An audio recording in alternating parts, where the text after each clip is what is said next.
Hello, and thank you for joining us for our discussion of the graphic novel Illegal by Ian Colfer and Andrew Duncan, illustrated by Giovanni Regano.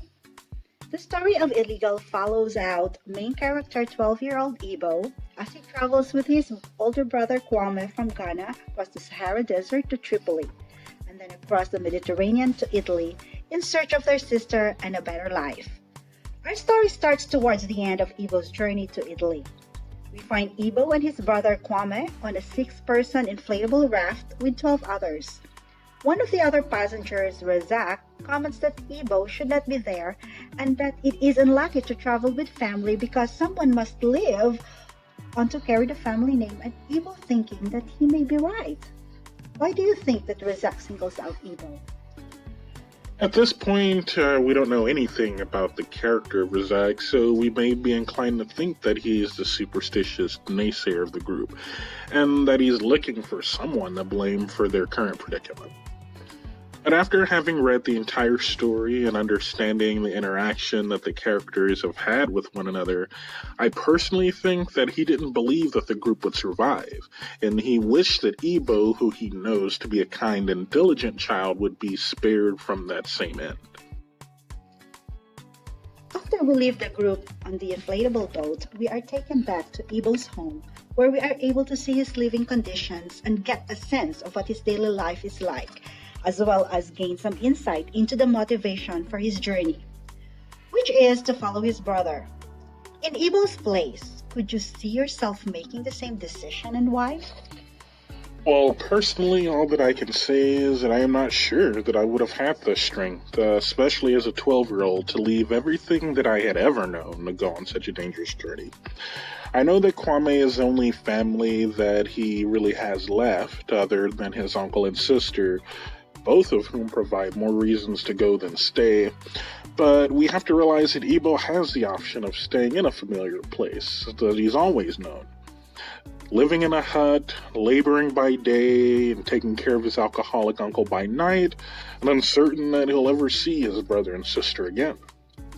I would like to believe that I would be brave and make the trip, but in the end, I'm not sure.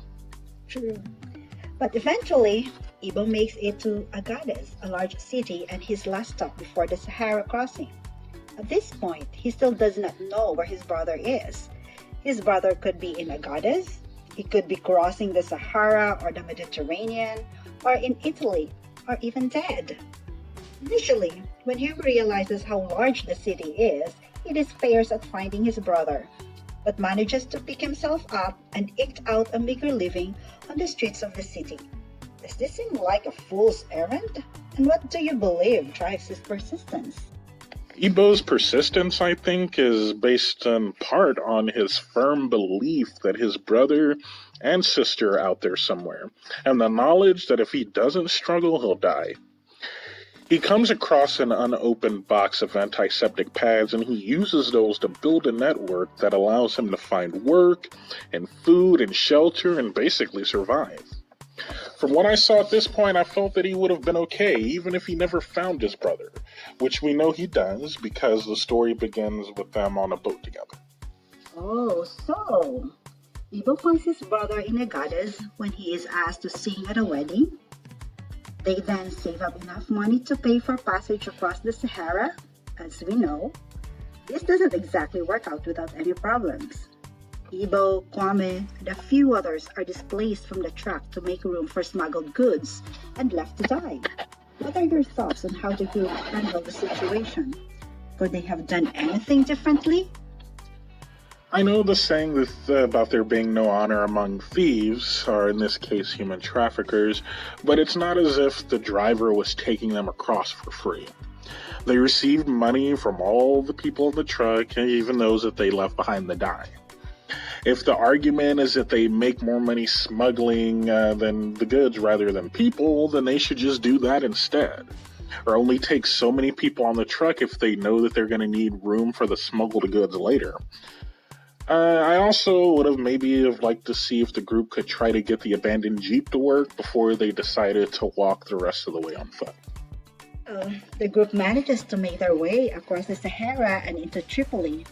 Ebo is sick, but Razak manages to find a friend with the stolen medicine to help. After Ebo gets better, he and Kwame begin to save up money for the ill-fated crossing of the Mediterranean. They originally intend to save up enough money to travel on a Spanish ship, which is comparatively safer route, but when they are almost discovered by soldiers in the rat-infested storm drain that they inhabit, they choose to sail at the next opportunity rather than chance being caught and sent back across the desert. Do you agree with their decision? Is there anything that you would have done differently? Well, you can't fault the characters for their choices, but maybe they could have moved to a different area and worked to save up money just a little bit longer, just be that much safer. Even knowing that no matter how much they paid, that there would be no guarantee that they would make it, and that any ship that they were able to buy passage on, no matter how much it cost them, would be less than seaworthy. True. But regardless of that circumstance that led up to it, Ebo and his brother finally found themselves on the last leg of the journey. Though the inflatable raft that they were given proved unsurprisingly insufficient, the group managed to gain passage on a larger ship after running out of gas, and also being forced to flip the raft to keep it from sinking, right as their destination was in sight. However, the ship ended up capsizing and separating Ebo from his brother forever, while simultaneously bringing Ebo to the journey's destination, where he is ultimately reunited with his sister. Was the capsizing of the ship avoidable, or was the journey always doomed to end in tragedy? For me, I know that there's a tendency to want to blame the passengers on the ship for being unable to listen to the advice of the captain and stay away from the railing of the ship, and that being the reason that the ship capsized. But realistically, the journey was always a long shot. Many people didn't even make it that far in the group, which isn't counting the other boatloads and truckloads of people who perished attempting the same journey. True, but overall, what are your impressions of the work as a whole and its message? Well, in the foreword of the book, there is a quote from a Holocaust survivor which asks how a person can be illegal.